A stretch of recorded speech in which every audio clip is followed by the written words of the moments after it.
What's going on, guys? MMA Outlaw back here with another video, and today we're going to be breaking down every single fight happening this weekend.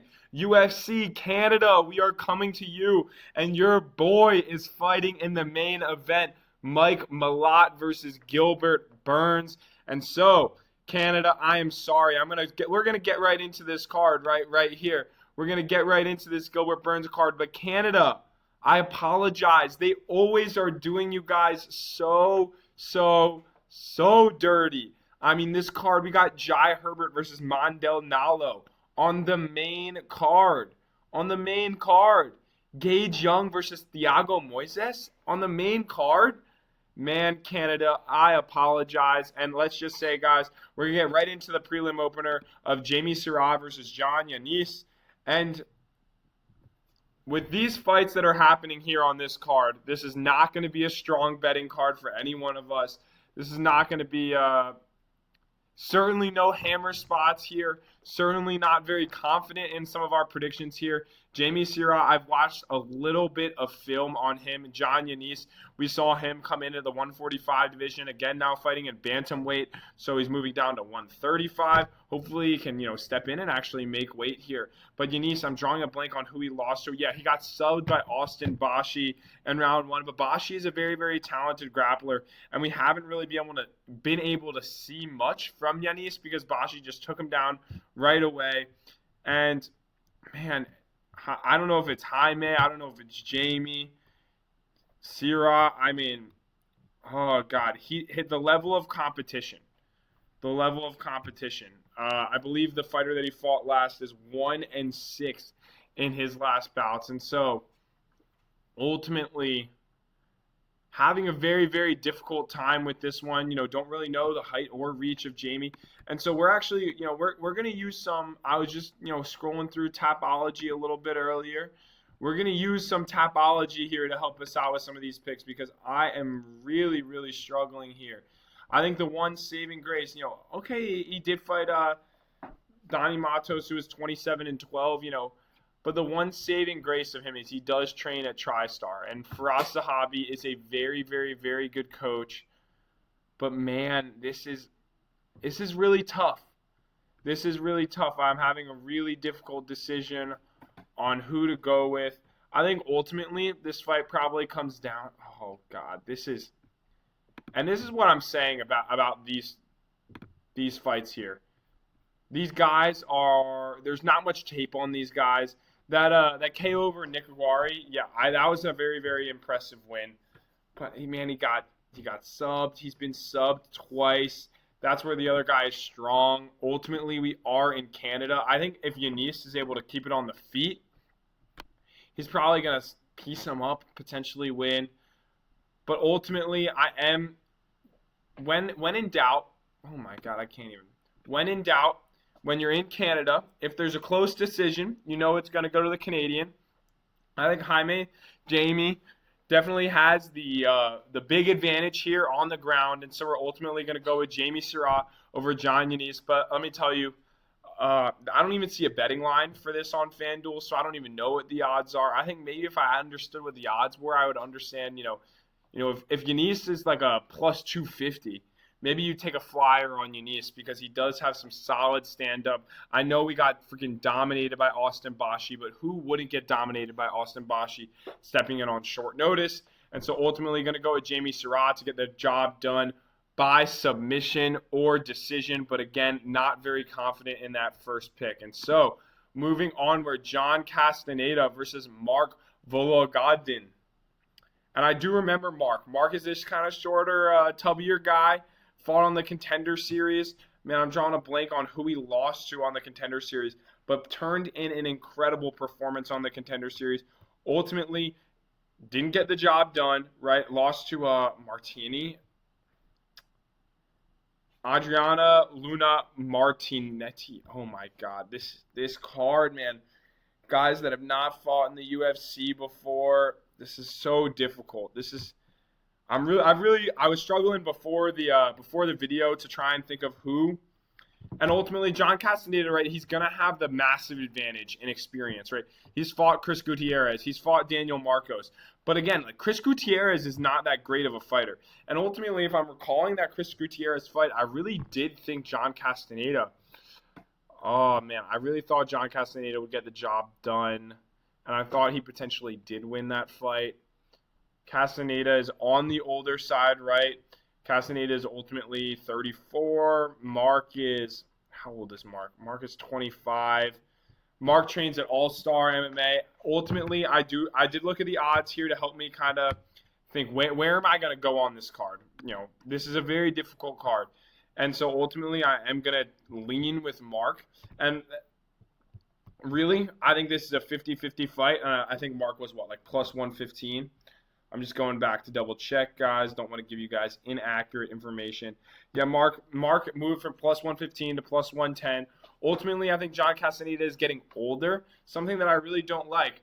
Hey, if you look up, I got this website, UFC Savant, actually just building it right now. Still a lot in progress, right? But if you open up John Castaneda's profile, you see a negative strike differential per 15 minutes, and that is not something that I'm a big fan of.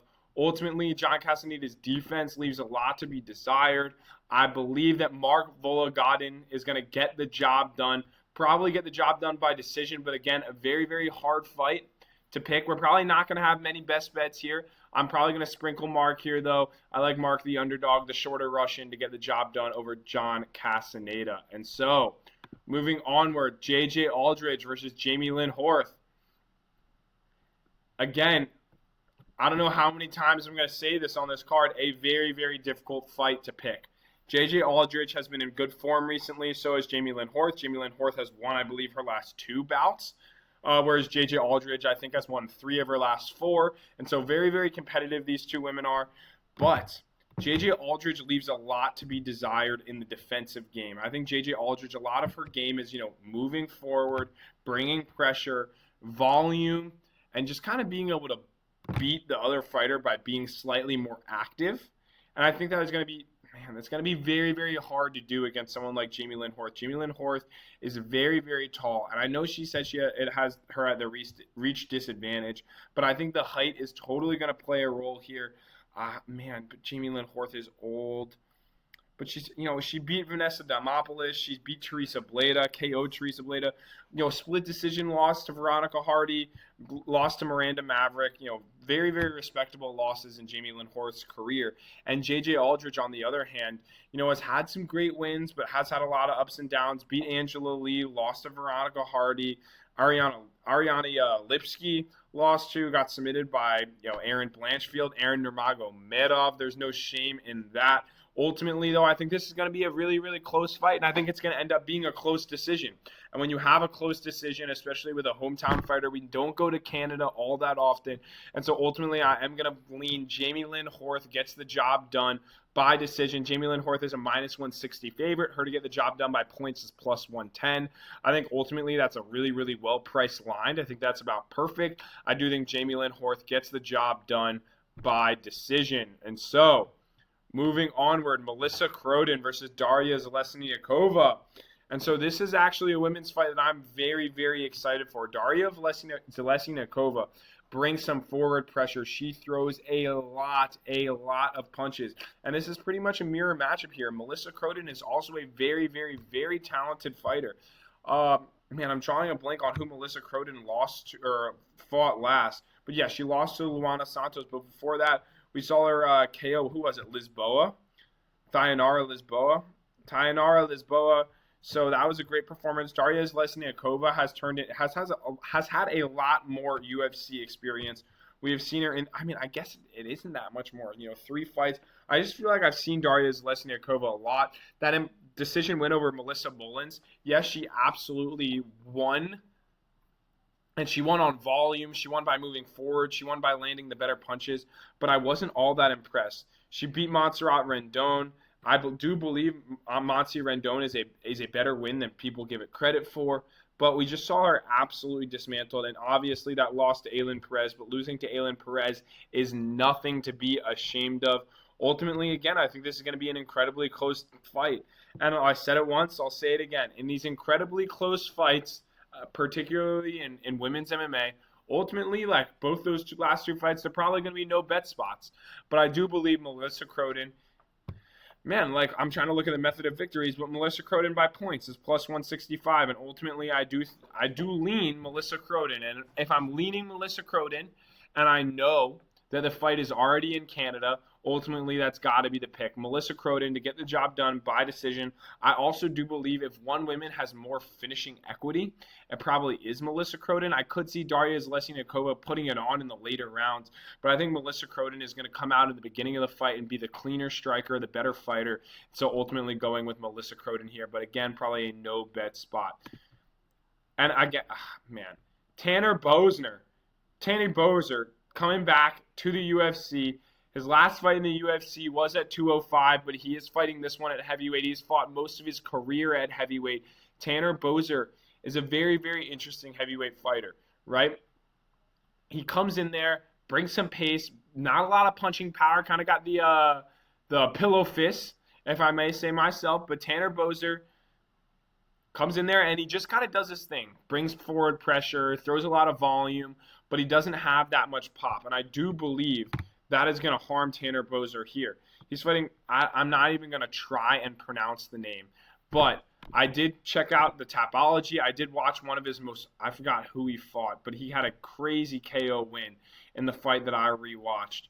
Who was it? It was against, it was a Bellator. Yeah, it was against, who did he beat? I watched him beat Charlie Milner, but man, I could have sworn, maybe it wasn't in Bellator. It might have been in this Cajun Pound. Freaking man, these fights suck. I'm sorry, Canada. They did you dirty. These fights absolutely stink. But ultimately, I'm going to go with Gokhan Saricam. Gokhan Saricam absolutely has punching power. He may gas out. And so this is where Tanner Boser wins. If Tanner Boser is able to put on the pace, kind of survive the initial onslaught via Gokhan, he may be able to get Gokhan out of there in round 3. He may be able to win round 2 and round 3 just by kind of overwhelming him. Gokhan gets tired, but ultimately Tanner Boser is old. There's no way I'm putting my hard-earned money on Tanner Boser in the big 2-6. Absolutely not. That would be diabolical. And so I'm going to go with Gokhan Saricam. Ultimately, I think it's got to be with the very few betting spots we have on the card, I ultimately think his money line has got to be one of the spots we bang. Minus 160. Him to win by KO is plus 230. Him to win by points is plus 250. Ultimately, Tanner Boser by points is plus 270. And I do believe Tanner Boser could potentially get the job done here. Rounds 2, round 3. A little bit, I don't want to call it lighter man skill because Tanner Boser originally was a heavyweight, moved down to light heavyweight. But Tanner Boser does have some better cardio. He has way more experience, right? You know, this is Gokhan's UFC debut, but Gokhan has fought in Bellator, has fought a solid level of competition, and I can't fathom putting my hard-earned money on Tanner Boser in the big 2-6. And so I know he's coming off of a great win in the UAE Warriors, but he didn't look very good in his latest UFC run. Let's just say he was cut for a reason, and so ultimately gonna go with Gokhan in this spot. And so, moving onward, Robert Valentin versus Julien Leblanc. And ultimately, Robert Valentin, relatively talented grappler, right? We saw him on The Ultimate Fighter. Man, he lost to Ryan Loder. He got KO'd by Ryan Loder. But Julien Leblanc is not a talented fighter. And I mean, this is the problem with this card, right? I don't know how many fights we've broken down thus far, but none of these fighters are very talented at all. At all. This is the 5th or 6th fight we've broken down, and we're on Julien Leblanc making his UFC debut. We're on Robert Valentin, who lost his last 3. He's 0-3 in his UFC tenure. Got absolutely smoked by Teba Gutierrez. Got dog-walked by Therese Finney. I know it was a split decision, but there's no way Robert Valentin could have won that fight, and got KO'd by Ryan Loder. And honestly, again, there's just no way I can put my hard-earned money. No way I can put my hard-earned money on Robert Valentin. The most likely method of victory, according to FanDuel. Let's check this again. Robert Valentin is a minus 160 favorite. The most likely method of victory is Robert Valentin by submission. And ultimately, I do believe he could get Julien Leblanc out of there. Right? I forget. We're going back to Tapology. I'm sorry for all of the ads, but I do believe Julien Leblanc has lost by submission before. No, he hasn't. His 2 losses are by decision, man, and he hasn't fought. This is my problem. He fought a 6-9 fighter in his last fight. Darian Weeks is a solid win, right? A solid win. Not going to John Castaneda. But Robert Valentin. Actually, let's look up Valentin on UFC Savant. Valentin. I just want to show you guys Robert Valentin's statistics. Here we go. And just if you guys want to check out the website yourself again, it is UFCSavant.com. But Robert Valentin, right? Let's look at some of his statistics. Look at these percentiles. And ultimately, guys, this user interface, everything's going to look a lot prettier, right? Negative 21 point. I just can't do it. There's no way. There's no way I'm putting my hard-earned money on Robert Valentin. It's not going to happen. Julien Leblanc, we're going with the underdog here in this spot. I'm sorry I'm having so much trouble with my decision-making, so much trouble with who we're betting on here. You know, I really do come into these videos with a semi-idea, but I speak and I figure out who I'm going to take in the moment. Julien Leblanc, going with him, plus 130. Ultimately, think he gets the job done by points. You know, Julien Leblanc, where does he train? Oh, man, he doesn't even train at a good gym. I can't even talk about it anymore. Julien Leblanc, we're going with him over Robert Valentin just because Robert Valentin sucks. I am going to spend maybe 30 seconds here. Dennis Buzukja. Stupidly cool last name, by the way. Stupidly cool last name. But Dennis Buzukja lost to Francis the Fire Marshall.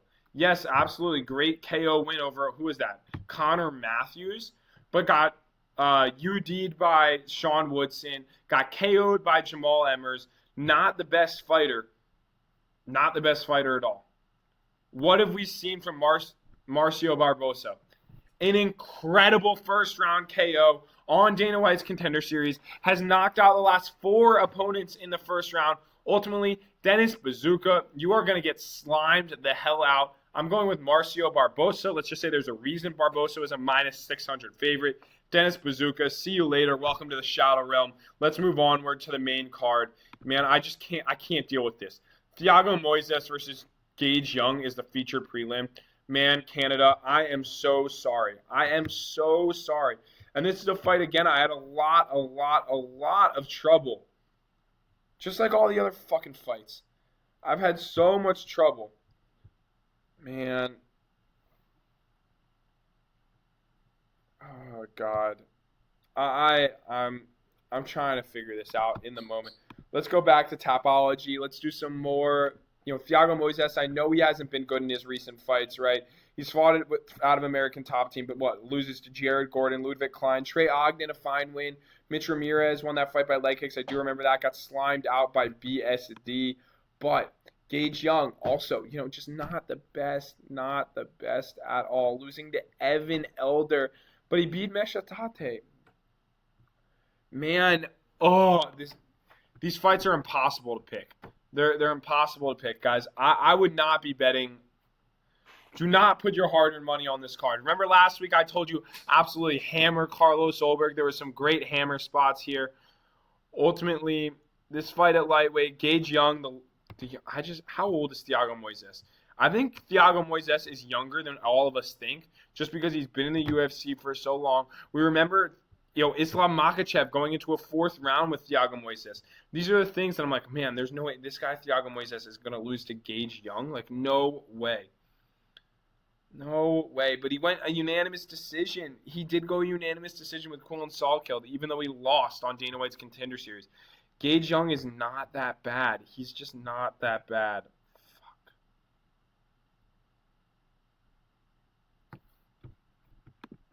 Ultimately, guys, Ignite, yeah. Ultimately, guys, I think the play here is this fight inside the distance. I think Thiago Moises could potentially submit Gage Young. Ultimately, though, oh man, I'm gonna go with Gage Young here. This is again a no bet spot probably, but I think Gage Young could absolutely KO Thiago Moises. I think the miles on Thiago Moises' body really, really are going to do numbers for Gage Young. Gage Young is going to land on that. Man, before this video, I swear to God, I was picking Thiago Moises through and through. But I've convinced myself Gage Young is going to KO Thiago Moises. I really do believe that that's the angle here on this fight. But if I were to put my hard-earned money on this fight, the betting angle for me would absolutely be this fight inside the distance. I could totally see Thiago Moises subbing him. I could even see Thiago Moises clipping him, potentially, catching Gage Young off guard. But I think Gage Young will win this fight. I think he will KO Thiago Moises, and that's the angle here. Again, man, I don't even know how I can spend that much. So many women's fights, and I love to support my women in the UFC, but man, 2 women's fights, 3 women's fights. I think this is the 4th women's fight on the card. Canada, man. And ultimately, Karine Silva, yeah, she's a talented fighter. She's a talented fighter. Karine Silva, though, has not had much success recently. And I know Jasmine Jasudavicius is coming off of that loss. Oh, man. She was coming off a loss, but it was a Barber. It was Mano Fiora. Yeah, she got KO'd by Mano Fiora. I don't know why I thought it was Maycee Barber. I was just visioning Maycee Barber get clipped. That's what came to my mind. But we saw her submit Jessica Andrade. An incredible win against Mayra Bueno Silva. So Jasmine Jasudavicius has been in really good form, despite that KO loss to Mano Fiora. Mano Fiora is one of the best women's fighters, in the world, and so no shame. That's who I was thinking of. Karine Silva, her last loss was to Maycee Barber. And if you're losing to Maycee Barber, we saw what happened. She lost to Vivia Rujo as well. I think Jasmine Jasudavicius is the easy pick here. She's minus 330. Would absolutely love Jasmine in a parlay. I would potentially go Jasmine Jasudavicius and Marcio Barbosa. Don't think there are many great parlay pieces here, but going to go with Jasmine Jasudavicius, the Canadian. And so, moving onward, Mandel Nallo versus Jai Herbert. Again, man, Jai Herbert leaves a lot to be desired. But Mandel Nallo, he is fighting in the 3rd fight from the top, and all he's done is win a Contender Series fight. He hasn't even fought in the UFC before. This is his debut fight, but he has looked incredibly impressive and incredibly impressive. But Jai Herbert, he's turned in really good performances. That close split decision with Chris Padilla. He was able to hang in there with Fresh Ziam, who is a very, very talented fighter. He beat Rolando Bedoya. He beat Kyle Nelson. But these wins, they're not the greatest, right? Some of these guys, I do believe Mandel Nallo would probably finish Kyle Nelson. But, man, Jai Herbert has a lot of physical tools, a 77-inch reach, right? Very, very tall for the division. But I think Mandel Nallo is going to be able to match that very well. I have no idea what the odds are for this fight. I'm going to check right now. Ultimately, Mandel Nallo is minus 180. Yep, and that's the angle that I was leaning. That's the side. And the betting line makes me feel like that's definitely the right angle here on this card. Mandel Nallo to beat Jai Herbert. Jai Herbert could absolutely, jab away, win this fight by decision. It is a very difficult fight for Mandel Nallo's first UFC appearance. But I think the Canadian gets the job done at home. That's a theme here. And so that's the pick. And I'm not just picking these Canadians just because they're Canadian. Some of them on the bottom of the card, right? If they're going to be in a close decision, I'm going to lean the Canadians' way. But I really do believe Mandel Nallo would win this fight regardless of where it was. And so, moving onward, the 37-year-old Jai Herbert gets slept by Mandel Nallo. Kyler Phillips versus Charles Jourdain. And this is one I have a lot of trouble with as well. Add it to the freaking list. This freaking card is impossible to break down. Kyler Phillips has incredible striking. Man, but I don't know why I'm drawing a blank on who Kyler Phillips lost to, but it got absolutely exposed in the wrestling. Was it like a Mario Bautista? It wasn't even someone that incredible. It was a Vinicius Oliveira, and it was a Rob Font. Rob Font jabbed the damn brakes off of him. Vinicius Oliveira just kind of dog-walked forward against Kyler Phillips. Charles Jourdain, he has the wrestling. Kyler Phillips, he tries to enter. He's called the Matrix for a reason. Tries to throw these crazy kicks, all of these wild angles, but Charles Jourdain, I do believe, is the cleaner fighter here in this fight. And I know it's hard to pick Jourdain because it feels like every time you pick Air Jourdain, he fucking loses. And every time you regardless, I had Charles Jourdain in his last fight against Davy Grant. I had him against Victor Henry. I have been very, very, very good at picking Charles Jourdain fights. And I like the run that Jourdain has been on. Even though he lost to Gene Silva, right? That split decision against Sean Woodson. That was an incredibly, incredibly close fight. He beat Ricardo Ramos. He submitted him. And I do believe, like, that's a huge angle. Jourdain has a huge advantage on the ground, and his striking really isn't bad. I do believe Kyler Phillips will have the much better striking here in this bout. But Charles Jourdain at -150, I believe he can get the job done by decision. I believe he can get the job done by submission. I'm curious what the method of victories are here. You have Jourdain by points +200, Jourdain by KO +500, and Jourdain by submission +550. And so I do believe, he really is kind of a three-tool guy. Get the job done anyway. I wouldn't be surprised if this fight stays on the feet, I would not be surprised if Kyler Phillips freaking tears him up. But I really do believe Kyler Phillips probably wins round 1 with cleaner striking. Jourdain makes it dirty, gets maybe a takedown or two, backs Kyler Phillips up. Kyler Phillips, we've seen him get tired in fights before. And so Charles Jourdain gets the job done at -150 over Kyler Phillips. And lastly, in the main event, Mike Malott versus Gilbert Burns. And ultimately, the angle to bet on this fight is got to be this fight to end by knockout. Don't have to take anyone. This fight to end by knockout. Is Gilbert Burns going to get his first win in over 1,000 days? Gilbert Burns has not won a UFC fight since 2023. And ultimately, just like Izzy, man. It's just like Izzy. Gilbert Burns in his prime is probably beating Mike Malott, right? But Mike Malott is going to be the bigger guy in there. I feel like that size advantage is really going to mean something. I don't think Mike Malott is going to go in there and fucking squash him in the first round. I mean, he totally could. But I don't see that happening. But I think Mike Malott at this point, is slightly more technical, has more left in the tank, right? I'm curious how old Dario is. Was Gilbert Burns 37? That's my guess. 39. Gilbert Burns is 39. I know Mike Malott is not that old, but he's 34. He's coming into his fighting prime. We've seen Mike Malott kind of gas out before against Neil Magny, but I do believe, Mike Malott has dominated pretty much every fight we've seen him in the UFC.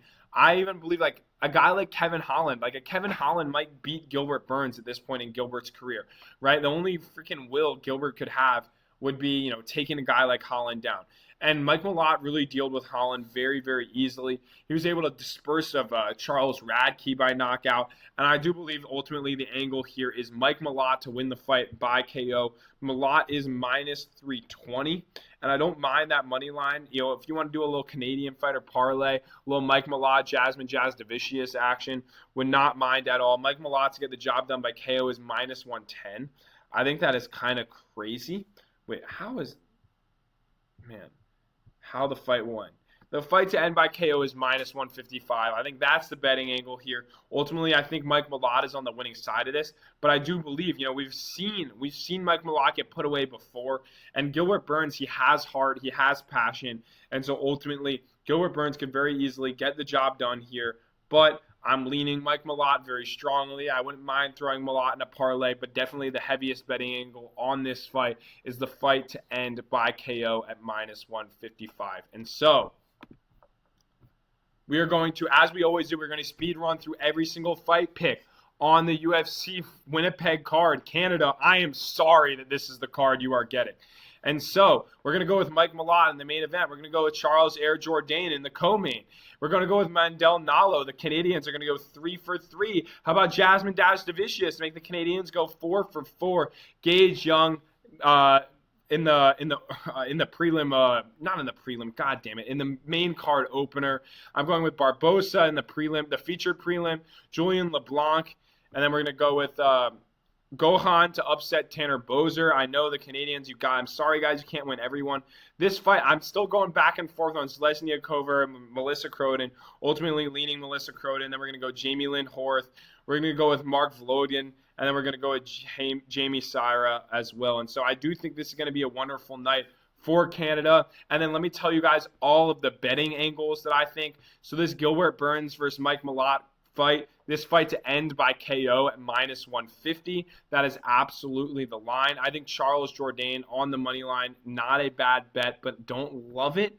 Mandel Nallo, really favor Mandel Nallo in that fight. Wouldn't mind a bet on Mandel Nallo. Wouldn't mind a Jasmine Jasudavicius parlay. I am going to sprinkle some on Guage Young, and I think this fight to not go the distance is also an interesting bet just in case. But I think Guage Young ultimately gets the job done by KO. And so I'm going to bet this Guage Young and the fight to not go the distance. Marcio Barbosa is absolutely going to flatline Buzukja. Julien Leblanc, I probably think he gets the job done by decision. I wouldn't mind a sprinkle there. Gokhan, absolutely going to be betting on Gokhan. I'm sorry, I have to bet against Tanner Boser in the big 2-6. Probably no bet here on the Croden fight. Jamey-Lyn Horth, I would maybe sprinkle, but probably a no bet as well. I'm going to sprinkle the underdog Mark Vologdin, but then no bet on a lot of these fights. Don't have any strong feelings on these fights. I wouldn't mind just not betting on this fight card as an entirety, but we're going to come at you guys and give you the best advice I can every single week. And so let me know who you guys are taking in the comments section as well. Check out my new website, UFCsavant.com. It is an advanced analytics dashboard for UFC. If you're familiar with Baseball Savant, it is just like that, but for fighting. And ultimately, like the user interface, it's very, very ugly.